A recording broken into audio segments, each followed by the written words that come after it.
Today, Alex and I are tackling one of the biggest challenges of modern parenting, keeping our kids safe online without, becoming the tech police. I mean, we have all been there, right? You hear one horror story and suddenly you're ready to throw every device out the window. But let's be real, it is 2024 and the internet is not going anywhere. So instead of banning every app and game, we're finding that sweet spot between fun and safety. Now, in today's episode, we talk about why we ditched YouTube at home and it's not what you might think. Also about how Alex, the gamer dad, sets boundaries with online games. And yes, there's a pretty crazy story about one of our kids and a rooftop jump. Spoiler alert, he's fine, we're fine, but it was a moment. I actually think it was a really good conversation because we come from very different worlds, as you guys may know. And most of the time, we're finding a really good balance that works for all of us. So stick around for some laughs and some real talk and maybe a few tips to help keep your little or big screen lovers safe without losing your sanity. If you haven't caught an episode before, welcome to the Emotionally Intelligent Parenting Podcast. I'm your host, Stephanie Pinto. I'm a mum of two, a best-selling author, an international speaker, and obviously a podcast host around all things emotional intelligence. You will notice that we are far from perfect, and our kids still have big emotions from time to time, but on the whole, our home is a really nice place to be. It is relatively calm, even when we have ups and downs, and we always get through them together. Just before we begin, I want to acknowledge the Darug Nation, who are the traditional custodians of the land on which I live, work, and record this podcast. I pay my respects to all First Nations people, their elders, and their ancestors, and I acknowledge that sovereignty was never ceded, and I stand in solidarity towards a shared future. Okay, let's enjoy this week's conversation. Here it is. Hey everyone. So today Alex and I want to talk about a huge topic. I don't think there is anyone who's not really across part of kids being on social media because it's such a universal struggle for a lot of parents. So we wanted to hop on and talk about conscious parenting, meaning being present and being attuned to your kids and knowing what's going on and what they're doing and what they're watching and stuff like that. And the kind of, the risks and dangers of being on social media, especially for young kids. Also, and how that works in with EQ. Because we were discussing how that kind of works hand in hand, conscious parenting and EQ. And I think it does. I don't think they're mutually exclusive at all. I think they definitely hand in hand. In what we see, what we experience, what we see online and people talk about, and the dangers of social media and the consequences, like we see the consequences. If you're especially working in that area, you see what happens to kids and families when social media is involved. And the reason that I think conscious parenting is important when it comes to that aspect is, why are we doing things? Why are we doing things? Really thinking about it. And I think that's also EQ related. Why are we allowing them to have devices, right? If we think about it, and really analyze the risks and the rewards of having it, because we're not saying ban it, but really having a critical mindset behind it, and be prepared for the risks, because they can be used, to distract the kids if we're tired and exhausted and we want them to kind of leave us alone. Let's be honest, if we had a long day or if we're not, up for it. But we also need to be aware of what they're doing on there. So it's that balance where we kind of want to give them the devices to maybe give us some space, but then we can't be completely ignorant of what they're watching. So it's that kind of, that middle ground, because we're not telling people to kind of to ban social media or to ban this, but it's just being more conscious and aware of the risks involved because there are so many. Yeah, I think especially social media, I think if we separate that for a second with gaming and computer games and things like that from social media like Instagram and TikTok and Facebook, well, kids are not on Facebook, but you know what I mean. And you were kind of talking about giving kids devices for just downtime. I really there's someone on Instagram, I think we did a live together, or I interviewed them, I can't remember. Anyway, their name's Ash at the Gamer Educator, I think is their handle, and they said that essentially we've kind of really demonized and pathologized this sense of gaming for just chill, pleasure, like, you know, like reading a Yeah. book, going to the park, playing some basketball, or just go on games. Like, it's not, you know, I think often we think, oh yes, if you're reading a book, that's so much better than like just playing on a game, and we kind of demonize that pleasure Yeah, I think it's aspect that. of relaxing. I think it's that conscious parenting part of it. You know, Yeah. it's like really do the research, and like where in general people are put themselves in a camp, and that's it. Like, this is my opinion, no matter what.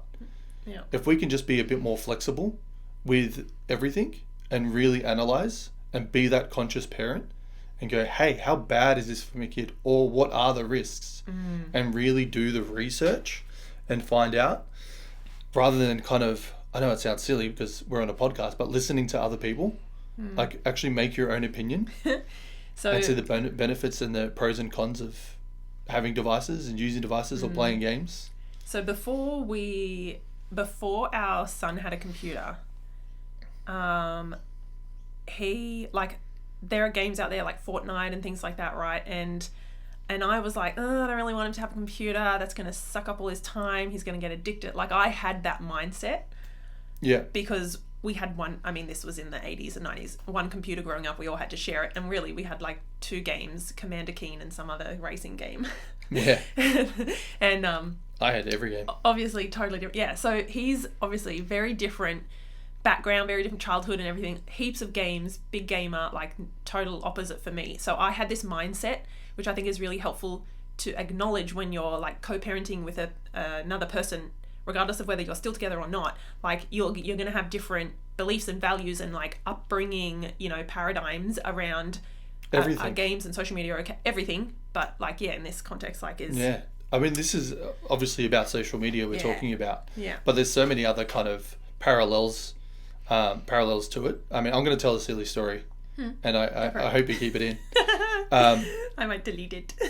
Surprise attack. No, Here we go. go. So, just perspective on things, right? I'll make it brief. Yeah. So, our son jumped off the roof of our house.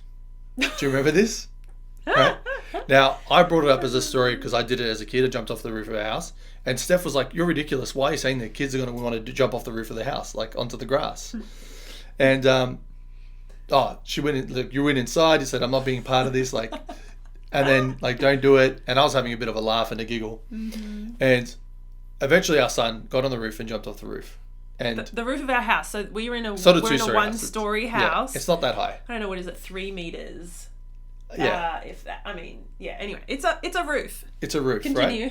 right? And everyone's going to be like, of course, that's ridiculous. Don't let your kid jump off the roof of a house. And if you really think of it critically, like, in my opinion, like, there's so many other things that we think is okay and way more dangerous. BMX racing for kids.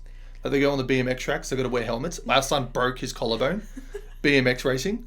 Football, like, especially when they get older. I don't know, what else can you think of? Oh, like any sport. But Lots of sports, yeah. Driving There's around so in many cars things that with- we deem that it's like, oh, it's safe, it's okay, it's sport, it's active, it's great, it's teamwork, right? Is more dangerous than jumping off a roof of a house, you know, given that it's a one-story house. And I think that about internet. Like, instead of being, like, this is what everybody says, the internet is bad, social media is bad, be more critical about it, look into it, and see what the dangers actually are. Are you saying you were critical about him jumping off the roof, like, because you knew that he might jump off the roof? Yeah, but I know it's safer than a lot of other activities because he's not jumping from that high. Yeah. He's jumping onto grass. Like, he's not jumping onto grass. He's not doing a backflip. He's not doing gymnastics, you know? We're not encouraging anyone to No. like, go and allow and talk to their, like, tell them to jump off the roof, by No. the way. But I think if you're going to put your kid on a BMX track where they're racing, it's a controlled environment, they're wearing helmets, but, you know, like I said, our son broke his collarbone. It's there's risk involved in everything you do. But I think if being in one camp or another is not the way to go about it. It's about being a conscious parent Yeah. and tackling it and really seeing the risks involved. Like, gaming, I'd rather my kids game where I can mute all chat and they can't communicate with anybody Yes. versus leaving them alone in their bedroom Okay. to be on, like, Twitter or Facebook Yeah. and interacting with God knows who. And I know there's parental controls in there as well, but people can pretend to be kids and get access and get in there, Let's talk right? about that. So I think it's really just about putting the extra effort in to make sure that what they're doing online is safe. And I don't think banning it is the solution. Banning what? All computer use or social media? like Instagram, Facebook, chat ability, like, Well, yeah, like all use. I'm not I don't use social media. Yeah. And I don't think it's appropriate. You won't find him on. I don't think it's appropriate for kids to use social media, but I'm open to the argument, like the counter argument. I'm willing to listen. I'm willing to hear. I'm not narrow-minded. But from the research I've done, I don't see any benefit of them being on social media and interacting with their friends on it. Right? Like our son interacts through an online video game, so I know he's not being sent any weird links or not dealing with kids, and I'm there and I can hear and listen to their conversations. Like, there's no chat log that they can secretly message each other in. So their computers are almost, or no, they themselves are back to back, kind of like they're in this little nook down the back, and so they're within a meter. Like if our son wants to just reach out and like tap you, he can and be like, "Hey, Dad, how do you beat this level?" or something. So they're that close, and you can obviously see his screen and you know what he's playing and stuff like that. Yeah. So. Yeah. That's like being very conscious, or maybe more conscious than just saying, okay, here's a computer or a device and go for your life, and you can take it in your bedroom. Or having it in the bedroom, yeah. Yeah, having it in your bedroom behind closed doors, because then there's no, like, kids click on things and get to things. Like I have done a whole other, a couple of episodes on my podcast about taking YouTube off our devices and stuff at home, and why we did that and what our kids came across, which made us do that. Like we also had so many back and forths as well. Like, we give them this time and then we said we can't do that, and then we did more research and we said, kid, like the rabbit hole went down with kids' YouTube, and it's just like it's good for our kids to kind of entertain themselves and watch kids' YouTube, but the risk involved in that, like even just in the thumbnails where they want to catch your attention, the inappropriate stuff that they can just pop up, especially on like YouTube Shorts. And that stuff we can't control, so we decided we have to ban it. Because if it's a thumbnail or something inappropriate, like, they will see that and there's nothing we can do about it. And it's like, it's grooming their mindset to be like, oh, this is okay, this is appropriate. Or to like, I once saw my kids picked so I have YouTube on my phone, obviously, as does he. And we allow our kids to pick a song on it. Basically, it's just songs if we're in the car or if we're at home cleaning or something. They said, can I pick a song? I said, yep. And then they clicked on the next song. They were like, let's have this other one. And it was on the coffee table. Like we were all there playing a board game and they just wanted songs in the background. And the ad, it wasn't actually, so this is the thing, it wasn't actually the video. It was like probably a Fortnite compilation, but song, like the songs they wanted. Yeah. However, the ad that came up on my phone, so there's the YouTube video and then you see a little bit of the description, or like a comment or something, and then you see half of an ad. Half of the ad was this woman in just a super, super skimpy bra, and I think you could see like chest up, or no, it was like stomach up, but I had to scroll a bit because I was like, whoa, what is that? And my kids saw it. And so that wasn't even like, that was just, kid related videos, Minecraft or whatever, but the ad was like a Temu ad or something. I've got 2 points on that. So there's 2 points on that. We had a big discussion because my kids were like, oh. That's one thing. Because we were there and we were like actively parenting, consciously parenting, and they just didn't have the device in their room, we're able to notice it and see it and teaching moment, right? But the second thing is, and this has been brought up in, I believe other podcasts, but it's, okay, I know what my kids are watching because I can see their history. But now, that's actually not true. YouTube Shorts won't pop up in your history, and ads won't pop up in your history. So you think you know what your kids are watching, and you think you can check afterwards. You cannot, because this stuff is temporary and it's not saved.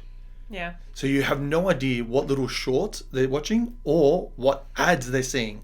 And the ads can be extremely inappropriate. Yeah, but you'll never know you'll never know your kids have seen it. Yeah. You'll never know they've seen it, and you'll never know what they've seen. Because there's an ad and then it's gone and you'll never see it again. You can't track it. It disappears off the internet, right? Obviously the ad doesn't disappear off the internet, but there's no way of you knowing what they've seen on that ad. So that's another part of kind of being aware and researching it and understanding that these things happen. Like thumbnails that they see will be there and they'll be gone, and you'll never know that they saw a bad thumbnail, right? Oh, because they don't click on the image, but they'll still see something graphic. So it's like temporarily there that we can't track. So before I forget it, when you click, sorry I cut you off, but I had this penny drop moment. When you click on, let's say one of our kids clicks on a video that they think is appropriate, or it's a music video or something, what happens then is that the algorithm will feed. They'll go, oh, you like this? Oh, you clicked on that? I'll feed you more of that. Yeah. And that goes down this weird rabbit hole where maybe most of the time it continues to be lol surprise doll unwraps, or I don't know, unboxing, or Minecraft videos and how to, whatever.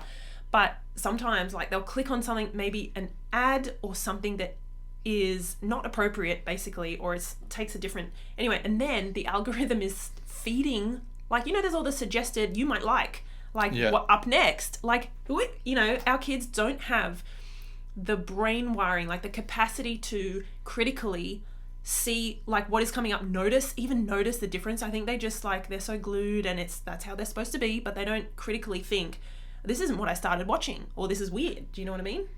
Yeah, but they're also curious too. So if they see something that's we would deem inappropriate, they're like, oh, what's this? Like, everyone's very curious. Yeah. So they're going to click on things that are inappropriate out of curiosity. Yeah. Because it's not something you see every day. So I was thinking about this the other day, or I was talking to someone, and the best thing that you can do is tell your kids, hey, if you ever click on something that you feel is inappropriate, makes you feel scared or embarrassed or unsure, you will never, ever, ever be in trouble for clicking on something. You can always come to me, just pause it straight away. I don't know, maybe close it, but pause it, bring it straight to me, or turn it off, like close the laptop or bring me the iPad, so that I can help you to understand what I can explain, or we can have a conversation. So you're always taking away that like, oh, I'm not going to show mum because she's told me never ever to watch inappropriate things, like I'll be in trouble, Well, I think that's like, now we've come full circle. So that's EQ parenting with conscious parenting. So when the kids stumble across that stuff, instead of being angry and mad, that's where the EQ kicks in, right? Yeah. So conscious parenting is one thing, making sure that you're, actively finding reasons for your kid to watch certain stuff, like why they can have devices, why they can't, really thinking about it, right? Rather than what people tell you online, really consciously think about, how does this benefit or how does this hinder? Yeah, because there is a balance there, right? And then the other one is the EQ perspective, where it's like, if they do something wrong online, or if they see something wrong online, don't make it you versus them. Control your emotions. Make it a teaching moment. And then we learn from it and the kids learn from it. And going forward, we can probably say no more YouTube or whatever it might be, though you want to set rules in your own house. So I think they do go hand in hand, because the last thing you want to do is demonize your kid for bringing you something that you've inappropriate. Yeah. Otherwise, they won't do it again. And that's not what you want. So keep you cool. Do your best. Don't get angry at them. Don't even really get angry at the video, because if they see you get angry, they don't want to make you angry, so they're not going to show you anyway, even if you're not angry at them, right? So you got to keep you cool, not get annoyed, so they are comfortable enough to bring it to you, and then you can have that conversation about, like, I know with our son, the conversations we had about devices and the negotiation back and forth, they're so reasonable. Yeah. And if they go, if we don't agree with it, no, that's too far, or no, we don't think that's right. But the conversations we have, instead of getting angry at them, they put their own boundaries in place. And they are actually much more reasonable than you might think, because I think just for the fact that we allow that negotiation, meaning we allow them to express their opinion and say, well, maybe I can have it until 7 p.m. or maybe I can just watch, I remember he once said, I'll just watch, what was that soccer, the car soccer game? Yeah. The one that everyone... Man, Rocket League. Rocket League. Yeah. Hands up if you know Rocket League. So he would be like, can I just watch those videos? And you know what? Yes. Us being human, we were like, before we kind of made the decision about YouTube, we were like, okay, look, let's just see how that goes. We tried that. It came and went. And in the end, we were like, he is just not able to manage that temptation, like control the temptation of, oh, I just want to watch that. Oh, now I've gone on to, I don't know, Fortnite or... Well, they're designed to make you click on the videos, right? We can't hold that against him. Like, they're bloody people there with child psychology and gamifying. Like, they're making money. They want you to click bloody on good stuff at this. Yeah. So anyway, yeah.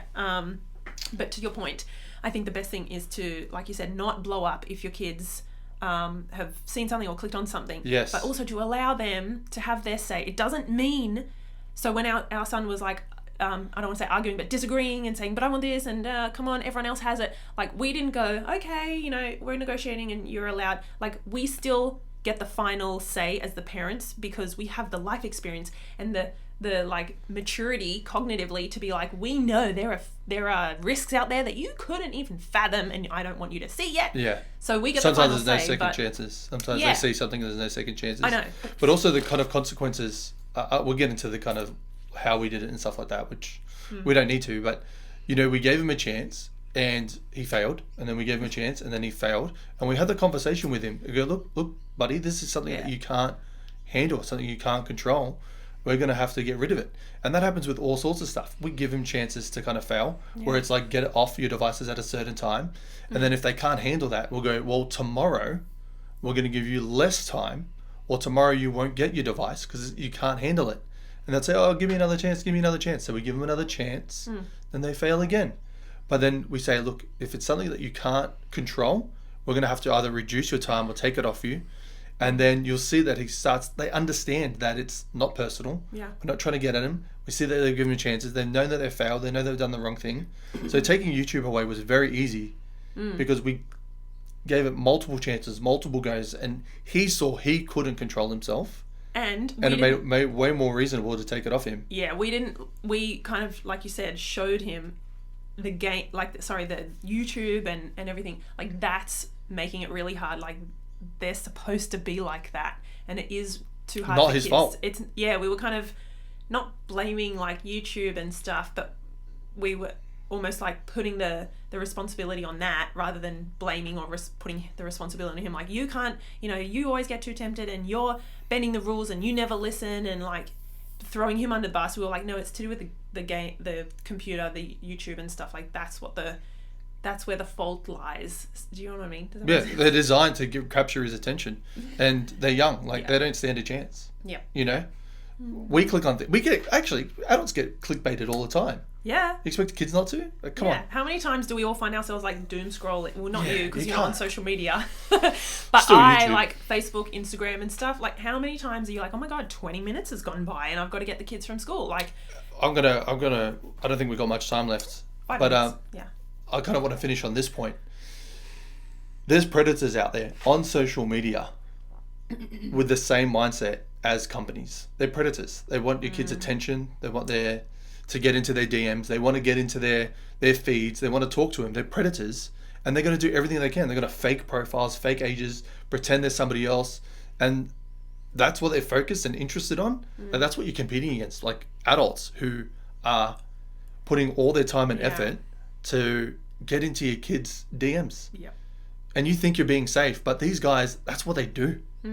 That's what they do. If they can get, I'm going to go a bit dark here, but if they can get one inappropriate photo of your kid, like, that stuff sells to the wrong people. You know, like, when there's money involved, and there is money involved in this, or their own gratification, they're going to put so much more effort than a lot of parents do for trying to protect their kids. Yeah. Like, they know all it's the just ways. it's just the nature of how things are. That dark side, yeah. So we've got to, if we're going to give our kids access to that stuff, we need to be on top of it and aware. And don't forget, these predators, they get in there, they can tell your kids how to avoid you finding out. Go in here, delete this, hide that. They can teach your kids how to avoid your attention or getting in trouble from you. Like, we really need to be aware of what they're doing, what they're using, who they're talking to, and educating them, and being that conscious parent, being that active parent, and doing it from a place where love and respect from EQ, so we're not putting the blame on them, because these people are like pros. You can't blame your kids. Do you think we should have conversations with kids about this stuff, or is it going to scare them? Like, talking about predators and stuff. Just age-appropriate language, right? You don't want to scare them. Yeah. You don't want to scare them. I don't want to scare, especially our youngest. You just want to teach. I think we spoke about it on the live podcast about scaring kids, right? We don't want to scare them. We just want to teach and know that we're there for them, and understand that it's not them. It's like, it's their job. It's their profession. Like advertisers, you know? Yeah. They get something out of it, and they're going to put a lot of effort in. Yeah. So we can't expect our kids to kind of do it on their own. And, if we're not paying attention, that's what we're doing. I know. We're going, here is a whatever, a car, a gun, behave. Like, yeah. I heard something the other day, someone say, I'm going to have to find out who it was, you're not just giving, if you give your kid a phone, or whatever it might be, if you give your kid a phone, you're not just giving your kid a phone, you're giving 8 billion or whatever, 7 billion people access to your child. Yeah. They phrased it something like that, and I was like, oh, like, holy moly. Yep, and there's people on there that are all day, every day, looking for the opportunity to do something wrong. Yeah, why not? Hey, can you watch all day, every day what your kid is doing online? If not, then you're gonna have to set some boundaries. Yeah. This is really good. Yeah, hopefully that gets the message across. We saw something, or see things on social media all the time that just say, hey, it's happened again. It's worth talking about, and there's no judgment on the parents because it's also an education thing. They may not know. We say very educated. I know I do when it comes to that sort of stuff. So they just may not know, and if you can't defend yourself against stuff you don't know about or the possibilities. Yep. All right. Thanks, everyone. Stay safe out there. I hope that was really helpful and insightful. And if you have questions, please let us know. Like, we are open. I'm gonna get this thing on my website somewhere where you guys can record like a question. You can like voice note like you can on WhatsApp. You can ask a question, or you can obviously just put it in the comments under here and we'll see it. But yeah, if you have questions about this stuff, anything to do with parenting or emotional intelligence, we want to comment, like, and share. Steph and I really want this to blow up, and I know you guys are a big fan of Steph, so support us and see how many people we can reach. Seriously, if you think this is helpful to other people, comment, share, and give us, like Steph said, give us some questions that we can talk about on future podcasts and videos. Cool. Hey guys, me again. Thank you so much for tuning in today. We really hope that you enjoyed this dive into navigating the digital world with your kids without having to play tech cop 24/7. Remember, it is all about finding a balance between fun and safety. And to be honest, we are right here with you figuring it out, okay? And hey, if you're looking for more tips on raising emotionally intelligent, resilient kids, check out my book. It's called From Chaos to Connection, and it is packed with insights and strategies to help you connect with your kids, guide them through big feelings and challenging moments, and foster a really strong parent-child bond without the need for punishments and power struggles. Whew. Thank you again for joining us, and please don't forget to subscribe and to maybe leave a review and to share this episode with a friend who could use a laugh or maybe some fresh parenting inspiration or just relatable moments. It all makes a difference. Thanks guys, catch you next time.